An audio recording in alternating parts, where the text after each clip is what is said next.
Você já se perguntou como o governo compra, tipo, coisas básicas, sabe? Canetas, papel, até computador. É muita coisa, né? Um mercado gigante. Gigante. E para organizar tudo isso, tem um sistema de registro de preços. A ideia parece simples, mas será que funciona para todo mundo? Principalmente para as pequenas empresas? Boa pergunta. É isso que a gente vai descobrir nesse Deep Dive. A gente vai mergulhar de cabeça nesse sistema, entender como ele funciona, os impactos, especialmente para os pequenos negócios. É porque esse tema é super relevante, né? Impacta a economia, a competitividade do mercado. Total. E para nos guiar nessa análise, a gente tem aqui um especialista em licitações e contratos públicos. Bem-vindo ao The Deep Dive. Obrigado pelo convite. Prazer estar aqui para desvendar esse tema com vocês. Que legal. Então, vamos começar do começo. O que é esse tal de sistema de registro de preços? Para que ele serve? Imagina que o governo precisa comprar, sei lá, 10.000 canetas durante o ano. Nossa, muita caneta. Fazer uma licitação para cada compra pequena seria um caos, né? Nossa, ia dar um trabalhão. Pois é. Aí que entra o sistema de registro de preços. Ele surge como uma solução para facilitar esse processo. Basicamente, ele funciona como um catálogo de produtos e preços pré-negociados com vários fornecedores. Ah, entendi. Tipo um menu de compras para o governo. Isso, Exatamente. exatamente.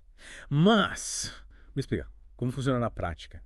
O governo faz uma licitação grandona, define as especificações dos produtos que ele precisa e aí convida os fornecedores a apresentar as propostas de preço. Os vencedores dessa disputa têm seus produtos e preços registrados em um documento, Que documento é esse? a Ata de Registro de Preços. Ata. Pense na ata como um acordo mestre com os preços já definidos. Entendi. Então, tipo, quando o governo precisa de alguma coisa, sei lá, 500 canetas para um ministério, ele consulta essa ata e já sabe para quem ligar e quanto vai pagar. Exatamente. Aí o governo só precisa emitir um pedido de compra para o fornecedor escolhido. É tipo um me doça da informal. É tipo isso. É. É o que a gente chama de empenho, formalizando a aquisição. Parece bem prático, bem eficiente. Mas e as pequenas empresas? Uau! Elas conseguem participar desse sistema? Aí é que a porca torce o rabo. A Lei Complementar 123 e um decreto federal até tentam dar uma força para as micro e pequenas empresas, buscando aumentar a participação delas nas compras públicas. Mas na prática, nem tudo são flores. E quais são os espinhos nesse jardim? O artigo do Rafael Souza, que a gente vai analisar hoje, levanta uma questão crucial. A exigência de balanço patrimonial pode estar limitando a entrada das pequenas empresas no sistema de registro de preços. Balanço patrimonial. Mas por que essa exigência seria um problema? Muitas pequenas empresas têm capacidade de fornecer os produtos que o governo precisa, muitas vezes até com mais agilidade que as grandes, mas esbarram nessa burocracia. A exigência do balanço acaba sendo uma barreira para elas. Entendi. É como se elas tivessem um produto pronto para entregar, mas precisassem mostrar um histórico financeiro impecável para poder vender para o governo. Parece meio injusto, né? E é justamente essa a questão que a gente vai desvendar hoje, né? O objetivo das compras públicas é que sejam justas, transparentes e que contribuam para o desenvolvimento do país. É justo. Mas será que as regras do jogo estão garantindo isso? Para responder essa pergunta, a gente vai analisar diferentes perspectivas. Começando pela visão do professor Ronnie Charles, um especialista em licitações. O que ele defende? O professor Ronnie Charles é um grande defensor da competitividade nas licitações. Ele argumenta que as regras precisam ser claras, transparentes e, principalmente, simplificadas. Afinal, quanto mais fácil for participar, mais empresas competem. Isso beneficia todo mundo, né? Exato. O governo, a sociedade como um todo. Faz sentido. Simplificar as regras para ampliar a participação e, consequentemente, a competitividade. Mas, e o autor do artigo que a gente está analisando, o Rafael Souza, qual o ponto de vista dele? Ele vai direto ao ponto. Exigir balanço patrimonial de pequenas empresas para participar do sistema de registro de preços pode ser um tiro no pé. Muitas vezes, essas empresas têm tudo para fornecer o que o governo precisa, mas essa burocracia impede elas de participar. Mas qual a justificativa para essa exigência do balanço? É aí que a coisa se complica, porque a gente esbarra nos conceitos de pronta entrega, entrega imediata e entrega parcelada. Parece que a gente vai precisar desvendar esse mistério dos prazos para entender melhor essa história do balanço. Né? Exatamente. E é isso que a gente vai fazer a seguir aqui no The Deep Dive.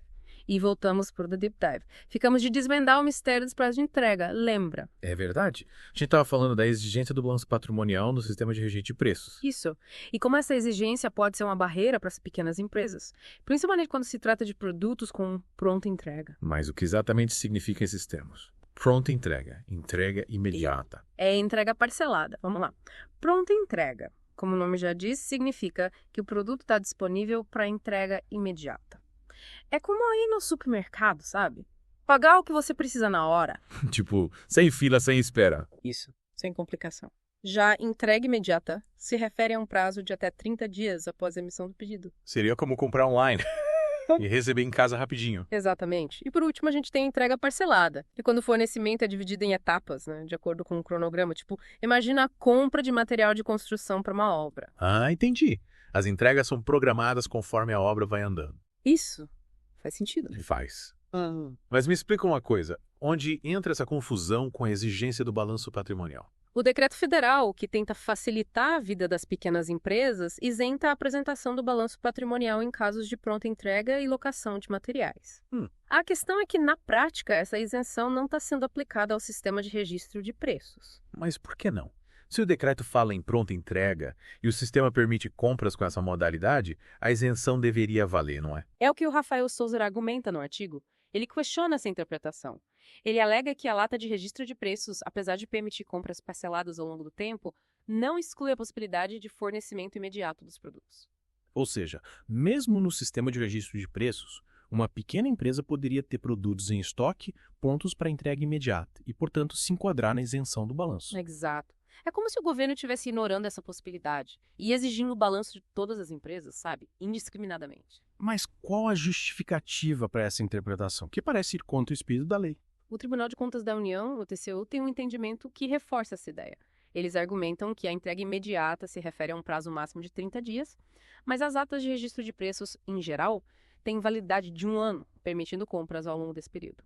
Então a divergência está na interpretação do prazo. O TCU considera o prazo total da ata, enquanto o autor do artigo defende que o prazo relevante é o da entrega individual de cada item. Isso mesmo. O Rafael Souza critica essa interpretação do TCU. Ele argumenta que essa interpretação confunde entrega imediata com entrega parcelada. Ele defende que a ata é só um acordo de preços e cada compra individual pode ter um prazo de entrega imediata, o que, em tese, dispensaria a exigência do balanço para as pequenas empresas. E como essa discussão impacta as pequenas empresas na prática? Imagina uma pequena empresa que produz, por exemplo, máscaras de proteção. Máscara. Ela tem estoque disponível, pronta entrega e poderia atender uma demanda do governo super rápido. Mas a exigência do balanço patrimonial pode impedir ela de participar do processo, mesmo que ela seja totalmente capaz de entregar o que o governo precisa, no prazo certinho. Realmente é frustrante. Parece que a burocracia, em vez de facilitar, acaba atrapalhando o acesso das pequenas empresas ao mercado público. E essa dificuldade de acesso acaba tendo um impacto negativo na competitividade do mercado como um todo. Porque com menos empresas participando. O governo pode acabar pagando mais caro pelos produtos. O que significa? Menos recursos para investir em outras áreas importantes, como saúde e educação. No final todo mundo perde com essa situação, né? Exato. As pequenas empresas, o governo e a sociedade como um todo. E para complicar ainda mais a situação, tem um modelo de compras just in time, que tem se tornado cada vez mais popular. Just in time, o que é isso? É um modelo de gestão de estoque que visa eliminar o desperdício, comprando os materiais só quando eles são realmente necessários. Ah, entendi. Em vez de estocar toneladas de produtos, o governo compra só o que precisa, na hora que precisa. É isso aí. E o sistema de registro de preços se encaixa perfeitamente nesse modelo, porque ele permite ao governo planejar as compras e adquirir os produtos de forma rápida e eficiente, sem precisar estocar muita coisa. Interessante. Parece um sistema inteligente e econômico.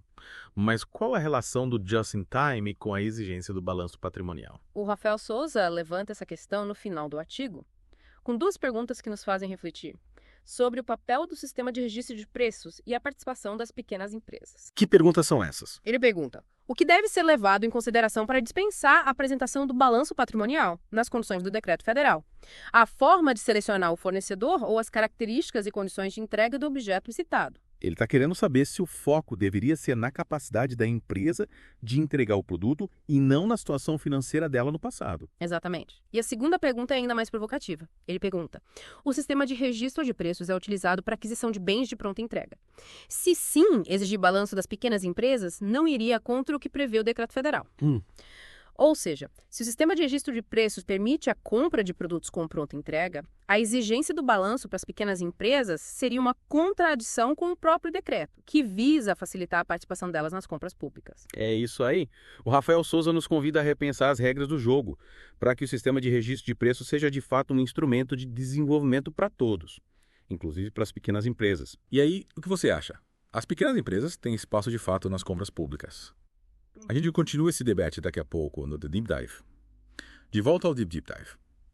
A gente estava discutindo como a exigência do balanço patrimonial pode ser um obstáculo para as pequenas empresas que querem participar do sistema de registro de preços.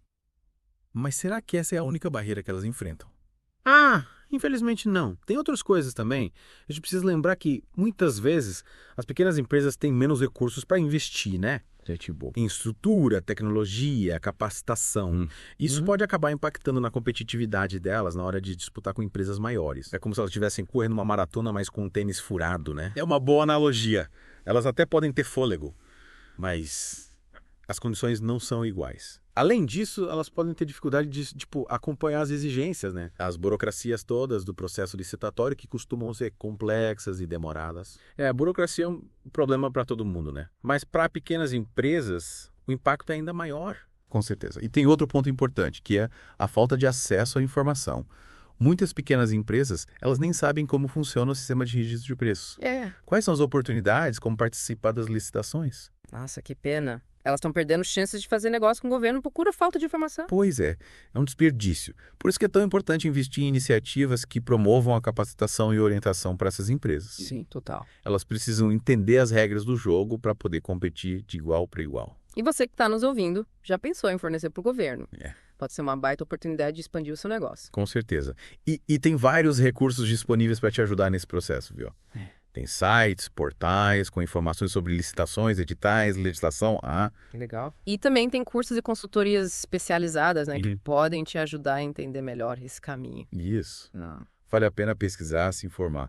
O mercado de compras públicas é gigante. É enorme. E pode ser uma fonte de renda importante para empresas de todos os tamanhos. Então fica a dica.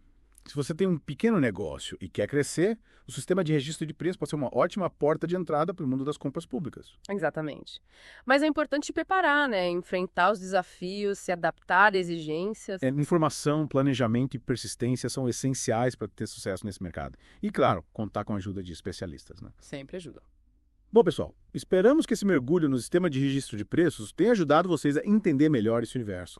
As oportunidades, os desafios. E se você ficou com alguma dúvida, quer saber mais sobre o assunto, deixa seu comentário aqui embaixo ou nas nossas redes sociais. Você está sempre de olho. Pronto para te ajudar a desvendar os mistérios do mundo das compras públicas. É isso aí. Por hoje é só, pessoal. A gente se encontra na próxima semana com mais um The Deep Dive, desvendando um novo tema. Até lá!